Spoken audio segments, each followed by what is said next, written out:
Não há uma língua portuguesa, há línguas em português. E se tornou uma língua muito diversa. Nossa terra, linda terra, é filha de Portugal. Falamos a mesma língua, mas ela não é falada da mesma maneira. O que faz a memória é a palavra, a conversa familiar.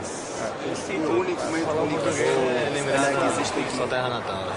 Eu acho que o mais importante é isso, né? Não esquecer a sua própria língua. Né? África, Europa. No fundo, não se está a viajar do ponto de vista geográfico, mas está-se a viajar por pessoas. Né?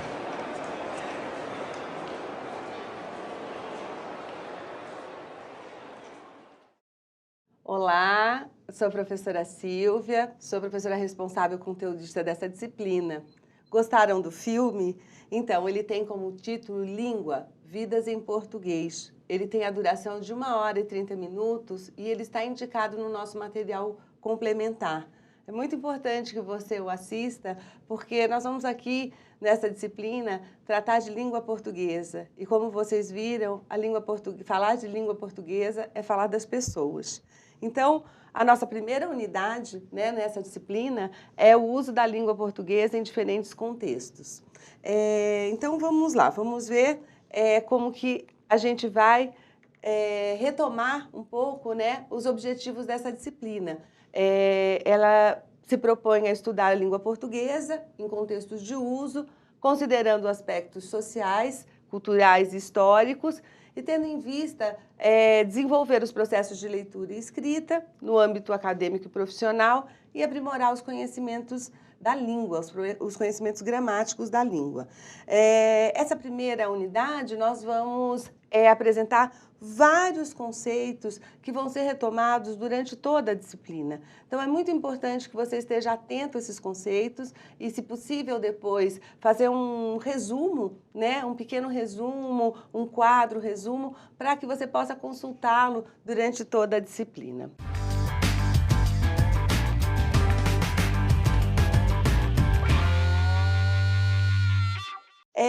Então, vamos lá definir, né, o objeto do estudo dessa disciplina, que é um objeto complexo, né, que é a língua portuguesa. Então, a gente começa a definir a língua como um produto cultural, histórico, constituída como unidade ideal, reconhecida pelos falantes nativos ou por falantes não nativos também de outras línguas e por todos da comunidade, né, integrantes desse domínio linguístico. No nosso caso, toda a comunidade lusófona, que, né, o português não é falado só no Brasil, nós temos lá todos os países da África, nós temos a Europa, temos a língua portuguesa em vários continentes. Então, assim, o que é importante a gente perceber nessa definição que eu trago de língua é que muitas vezes na educação básica a gente vem com a ideia de que a língua é um código, que a língua é uma só. Né, e que basta eu aprender as regras da gramática que eu vou estar sabendo lidar e usar a língua portuguesa. E não é bem assim. A gente vê que a língua é uma entidade bem mais complexa. É mais que um sistema em potencial, é mais que um código que está aí à disponibilidade. É uma atividade interativa, direcionada para a comunicação social. Então, a língua é aquilo que nos permite interagir, que permite que a gente se comunique socialmente. E a língua, então, eu gosto muito dessa definição do Marcuse, que é um linguista brasileiro, ele vai dizer que a língua é heterogênea, ela é social, histórica, cognitiva é tudo que diz respeito à mente, ao pensamento, indeterminada, variável, interativa e situada. Então, assim, vejam que é bem mais complexo o nosso objeto de estudo. E quando eu digo que a língua é heterogênea, social, histórica, cognitiva, indeterminada, variável, interativa e social, eu preciso, para estudar a língua, abranger todos os aspectos dessa língua. Então, a gente vai ver que é preciso ter noção do que a língua falada é a língua escrita. Eu preciso ter noção de níveis e registros de língua. Eu preciso ter consciência que a língua é variada. Então, eu preciso ter consciência das variações linguísticas. Vamos ver um pouquinho, né, um exemplo, como é que isso acontece. Eu trouxe alguns recortes de texto, alguns trechos. O primeiro é o Samba do Ernesto, né, do Adoniran Barbosa. Então, o que ele vai dizer, a Ernesto nos convidou para um samba, ele mora no Brás, nós fomos e não encontremos ninguém. Trouxe também um texto de uma crônica de revista do Ivan Ângelo, que chama Queridíssima. Queridíssima, há muito tempo que não te escrevo. Notícias poucas. Aqui na terra estão jogando futebol. O seu Corinthians, olha, nem te conto. Trouxe também um trecho de um texto do Leminski, né, que saiu na Capricho. A vida não me deu irmãs. Criei-me apenas com um irmão mais moço. Meu pai era militar e minha mãe, filha de militar. Uma mulher carinhosa e dedicada, mas muito contida de gestos e expressões. E trouxe um texto que tem muito na internet, né, que se você conseguir ler, é porque você é mineiro. Sábado passado, se é setembro, estava eu lá em casa, na cozinha, tomando pin com mel e cozinhando um quilo de carne com boi de tomate para fazer uma macarronada com frango assado. O que a gente pode perceber aí, eu vou passar um pouquinho, depois a gente volta, são os diversos aspectos da língua, né? Então, eu tenho aí uma modalidade, então a língua ela pode se atualizar tanto na fala como na escrita, a língua é oral, mas a língua é gráfica também, e dependendo da modalidade que eu esteja, eu vou usar a língua de determinada forma. Eu também vou ter níveis no uso da língua. Eu tenho um nível que se chama culto e outro coloquial. O culto está muito mais ligado à escrita e às situações comunicativas mais formais, né? E o coloquial mais ligado à fala. Mas é preciso observar que nem sempre toda fala é coloquial, nem toda escrita é culta, né? A gente tem aí os casos das conferências, dos programas dos jornais de TV, em que você tem uma fala, mas você tem uma fala muito mais próxima à escrita, né? Uma fala que é mais preparada. Enquanto você tem também a escrita nas redes sociais, as escritas do Facebook, do WhatsApp, em que você tem uma escrita, uma forma gráfica, mas que está muito mais próxima da oralidade. Então, essa diferença entre oral e escrito, entre fala e escrita, ela funciona como uma linha num contínuo. Aqui você tem a fala, aqui você tem a escrita e as coisas acontecem um pouco ou mais para cá ou mais para lá. É muito importante a gente lembrar disso. E temos os registros, formal e informal, que estão ligados às situações comunicativas. Então, eu tenho situações em que eu não vou poder, gêneros de texto, que depois a gente vai falar um pouquinho, que eu não vou poder fugir de uma variação que se chama norma urbana de prestígio, né? Que eu vou falar dela daqui a pouquinho. Eu não vou poder fugir de usar a língua obedecendo todas as suas regras gramaticais, né? E há situações que eu não preciso nem me preocupar com isso, né? Então, o formal e o informal está ligado à situação comunicativa. E as variações linguísticas, não é? Porque se a gente pensar num país como o Brasil, por exemplo, para pensar em termos de Brasil, você tem uma série de regiões, né? Você tem falares muito diferentes, o falar do norte, o falar do nordeste, o falar do sul do país, e mesmo dentro de uma cidade, se você pegar São Paulo, você tem diferentes falares, né? A Zona Leste tem um falar, a Zona Sul tem um outro falar. Depende muito da cultura, né? Depende muito dos imigrantes, dos migrantes, de quem mora e qual é a cultura desse lugar. Então, aí você tem uma variação regional. Você tem variação situacional, que é essa, dependendo da situação de comunicação, uma variação social que está mais ligada à questão da escolaridade, né? Então, no Brasil, a gente sabe que há uma grande população com um grau menor de escolaridade, então vai usar a língua de determinada forma, histórica, porque a língua se transforma no tempo. E nós temos a norma urbana de prestígio, também conhecida como norma padrão, que eu vou falar um pouquinho dela, que é essa, né? Essa que é usada na imprensa, essa que é usada na literatura, essa que é usada no meio acadêmico e no profissional também. Então, eu vou voltar um pouquinho aqui para nossos textos para mostrar, né? Como aqui a gente tem um uso da língua em que você não usa as regras gramaticais, então não há concordância verbal, por exemplo, né? Aqui, como você tem uma situação informal, ele escreve essa crônica como quem escreve uma carta para alguém muito próximo, porque ele fala queridíssima, então ele vai poder dizer, olha, nem te conto, que é uma expressão tipicamente do oral, e ele está colocando no escrito, né? A gente tem o texto do Leminski, onde ali vocês têm, sim, a norma urbana de prestígio. Ele fala, criei-me apenas com o irmão mais moço. A gente não fala isso, normalmente, num registro mais informal, nem na oralidade, né?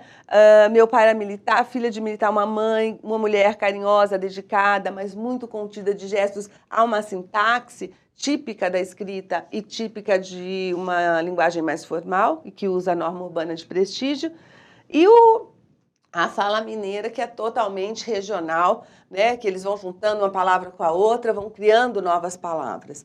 Então, só para a gente ilustrar um pouquinho, tudo isso que eu falei que entra para a gente trabalhar com a concepção de língua.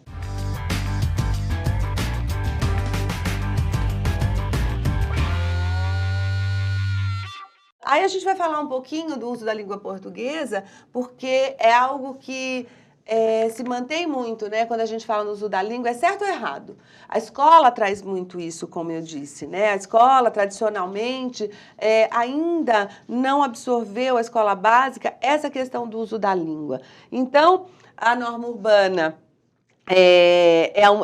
não é a única norma linguisticamente válida, né? Eu acho que é muito importante a gente pensar nisso. Para qualquer situação, o que vale é o jeito adequado a essa situação. Olhar certos usos da língua, não apenas na perspectiva do erro, isso é muito importante, porque aí a gente sai da questão do preconceito linguístico. Quando a gente para de olhar a língua como certo ou errado, a gente é muito mais tolerante em relação a alguns usos, né? E com certeza a gente vai ser um usuário da língua mais competente quando você percebe que aquilo está adequado àquela situação, àquela região, àquela condição social e de escolaridade que a pessoa tem. Eu acho legal isso que o Milor fala, nenhuma língua morreu por falta de gramáticos, algumas estagnaram por ausência de escritores, mas nenhuma sobreviveu sem o povo, né? Então, é o povo, é o usuário da língua que faz essa língua continuar viva, né?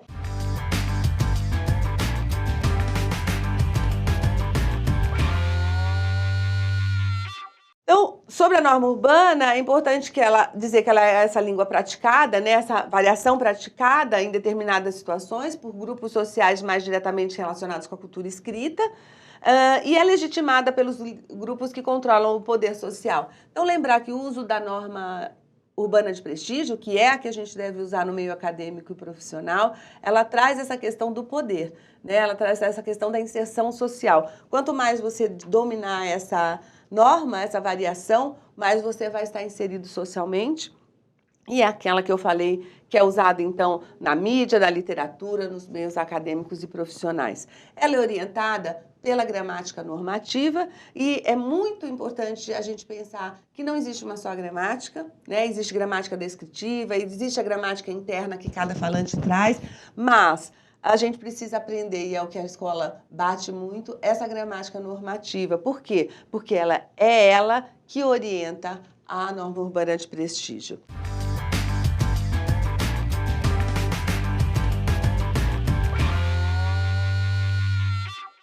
Então, por que essa gramática normativa é importante? Porque a gente vai ver agora uma outra concepção, que é a concepção de texto, né? Então, para ler e escrever, né, os textos, a gente precisa também da gramática, da norma urbana de prestígio, dependendo da situação comunicativa, e a gente precisa ter a noção do que é texto, né? Porque há muitas, é outro objeto complexo da nossa disciplina.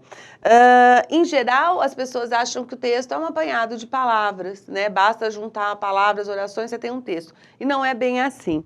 O texto, conforme define Bogrand, que é um linguista, é um evento comunicativo em que converge ações linguísticas, culturais, sociais e cognitivas.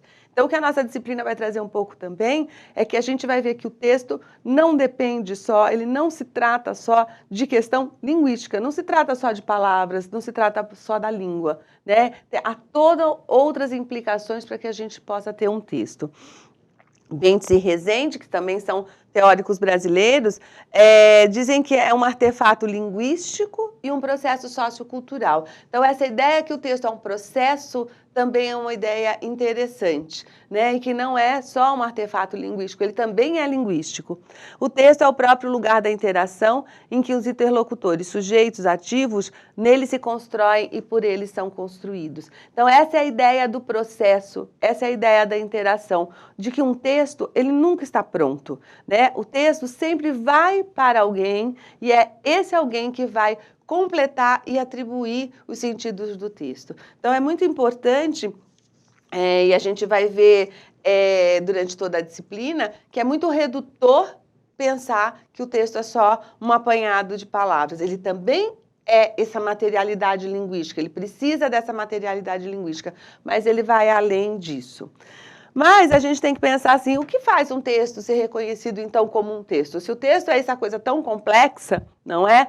Bograndi, o mesmo que fez aquela definição, ele vai apresentar 7 princípios de textualidade. E esses 7 princípios foi uma marca também no estudo do texto, porque ele vai destacar a coesão, a coerência, que nós vamos ver durante a disciplina, há uma unidade relativa à coesão e à coerência, e mais esses 5, que é situacionalidade, informatividade, intertextualidade, intencionalidade e aceitabilidade. Eu não vou me deter a eles, não vou me deter aos 7 princípios, mas é importante pensar que esses 7 princípios permitem você reconhecer o que é um texto e permite que você, ao usá-los, ao aplicá-los, ao estar atento aos princípios, você vai conseguir fazer um texto mais rico, né? Você vai conseguir fazer um texto mais próprio a uma dada situação comunicativa.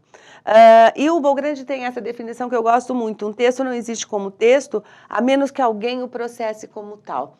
Então, assim, eu preciso do outro, né? Isso é muito importante, porque a gente vai pensar um pouquinho nesses 2 sujeitos, né? O que escreve ou o que fala e o que ouve ou o que lê, que é o locutor e o seu interlocutor, ou a gente pode chamar também de produtor do texto e o leitor do texto, no caso da escrita. Então, durante a disciplina, você vai ouvir falar muito de locutor, interlocutor, produtor e leitor, né? E aí a gente precisa definir também esses 2 personagens, digamos assim, esses 2 sujeitos, né? O produtor, o leitor do texto, ele é um ator social, é um sujeito do fazer social que o torna um sujeito complexo, determinado e mobilizado do ponto de vista sociocultural para atuar por meio da linguagem. É um sujeito, como diz a Koch, criando a diferença. A gente espera que todo sujeito que é um leitor, que é um produtor e um leitor, né, que ele faça a diferença no seu uso da língua, né? Agora, é muito importante essa questão desse sujeito mobilizado, determinado por aspectos socioculturais. Por isso que a língua varia. A língua varia regionalmente, socialmente, como a gente viu lá no início. Porque esse sujeito que usa a língua, ele também é determinado socioculturalmente e historicamente. E aí, a gente vai ver que nessa relação, né, dos sujeitos, que são os usuários da língua, a interação, ela é uma realidade fundamental da língua. Então, a gente começa a perceber que a língua precisa desse jogo entre um e outro, né? Então, porque a língua pressupõe comunicação, conversação, troca de informações. E o sentido que a gente vai dar para o uso da língua, para os textos, né, esse, é o da interação, né? Alguém tem algo a dizer e precisa do outro para saber o que ele está a dizer, né? Para que confirme aquilo que ele está dizendo e para construir o sentido do que ele está a dizer. E quando eu falo dizer, eu não estou falando só da língua oral, eu não estou falando do uso da língua oral, não estou falando só da fala, eu estou falando também da escrita, né? Então, a interação é o lugar e o modo do funcionamento da linguagem em relação à maneira como o sentido é construído na atividade textual. Então, os textos, a gente consegue atribuir sentidos nessa interação. Eu preciso sempre saber do outro, o que ele tem de conhecimento, o que ele entende desse assunto, ou cativá-lo, ou persuadi-lo, ou convencê-lo. Eu sempre estou motivado para o outro e o outro também precisa estar para poder atribuir sentido.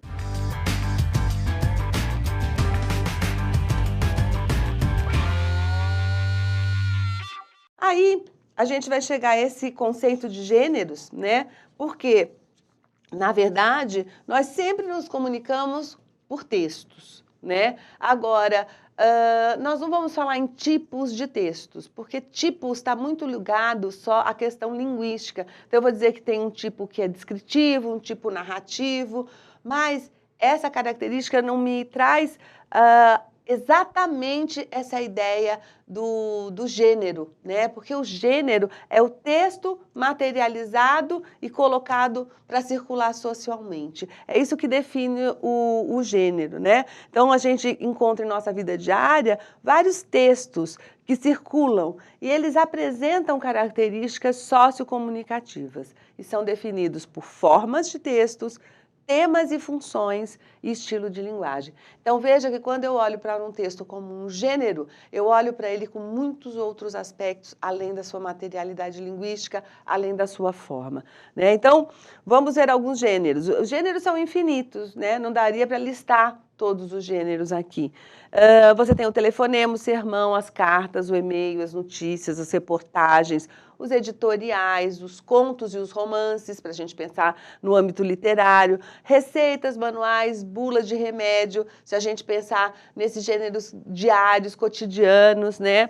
As conferências, as entrevistas, o horóscopo, as videoaulas, a própria aula, são gêneros de texto. Eu estou produzindo, nesse momento, eu estou produzindo um gênero de texto, né? Eu estou numa situação comunicativa, eu tenho uma função que é passar para vocês, né, uma série de conceitos, vocês são os meus leitores, ouvintes. Então, vejam, toda vez que a gente está falando de gêneros, entram em cena todos esses aspectos, né? E as esferas de atividade são as esferas de atuação do homem, que envolvem a linguagem. Então, toda vez que eu falar em esferas de atividade, a disciplina vai falar muito disso, a esfera de atividade acadêmico, a esfera de atividade profissional. Então, são essas situações, né, que envolvem o homem, que são profissionais, jornalísticas, artísticas, e dependendo da esfera de atividade, eu vou ter alguns gêneros que circulam ou não, né?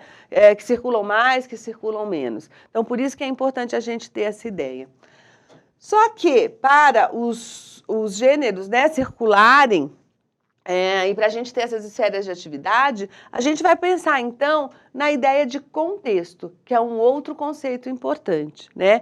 Então, a concepção de contexto vai englobar tudo isso que eu falei um pouco até agora. As situações comunicativas, o tempo e o lugar. Quer dizer, que época foi escrito esse texto, né? Se foi um texto do século XIX... Isso vai determinar o uso da língua, vai determinar uma série de coisas para esse texto, né? As situações comunicativas também, se é uma situação comunicativa de trabalho, se é uma situação comunicativa entre amigos, né? As determinações e condições socioculturais e históricas. Então, nunca esquecer que a língua, que os gêneros, que o uso da linguagem, ela está determinada. Então, se a gente vive uma época de liberdade política, se a gente vive numa democracia, a gente vai ter algumas implicações para o uso da linguagem. Se a gente vive numa época de ditadura, nós vamos ter outras implicações para o uso da linguagem. Tudo isso envolve, né? Tudo isso é contexto. As representações sociais compartilhadas são os conhecimentos prévios e as vivências dos leitores. Então, se eu falo para alguém que conhece o assunto, eu vou usar determinado vocabulário, talvez eu não tenha que explicar tanto um conceito. Se eu falo para um público leigo, se eu escrevo para um público leigo, eu vou ter que tomar mais cuidado, eu vou ter que ser mais explicativa, tem outra função o meu texto, né? Então, esses conhecimentos e essas vivências também influem no uso da linguagem na produção dos textos e da leitura também. As relações dos participantes, então, se os participantes têm um nível de hierarquia parecido, vai ser um uso da língua, vai ser uma forma de falar ou de escrever. Se eu tenho essas relações médico-paciente, patrão-empregado, que são hierarquicamente marcadas, nós já vamos ter um outro uso da língua, né? E os objetivos, porque todo uso da língua, todo uso de gênero, toda escrita de texto tem um objetivo, né? Seja transferir ou buscar conhecimentos, provocar risos, no caso dos textos humorísticos, aconselhar, orientar. Então, a noção de contexto ela é bastante ampla, mas enfim, tudo aquilo que de alguma forma contribui para ou determina a construção do sentido. Koch e Elias vão dizer isso para a gente poder ver como é amplo e sempre estar atento a essa noção do contexto. Na nossa unidade, ela termina falando do novo acordo ortográfico, né, que é um tema bastante importante, porque depois de muita polêmica, os países lusófonos, então a gente tem aí todos, Portugal, Brasil, Angola, Moçambique, Guiné-Bissau, São Tomé e Príncipe, Cabo Verde e Timor-Leste, o Congresso Nacional no Brasil aprovou, então, isso em 2009, depois de uma grande polêmica, né? Na nossa disciplina, lá no material teórico, você vai saber como isso ocorreu e principalmente ver o que mudou, né? Há algumas mudanças. A língua passou por 3 acordos ortográficos, né, desde o século XX.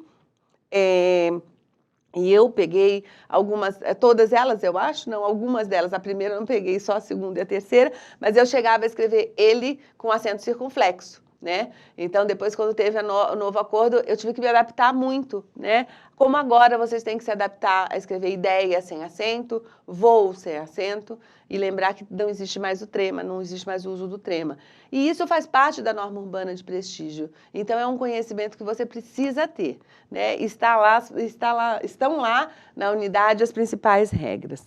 Bom, gente, como material complementar, eu queria orientá-los, então, a assistir ao filme completamente. É um filme muito legal, vocês vão ter uma ideia do uso da língua em diferentes continentes do mundo, né?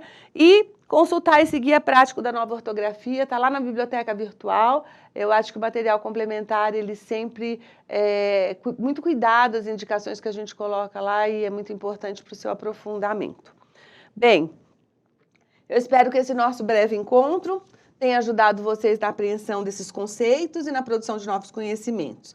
Então, volto a falar, como são muitos conceitos, faça um pequeno resumo, assista a videoaula em partes, retome isso, porque isso vai ser muito importante para o seu acompanhamento nessa disciplina.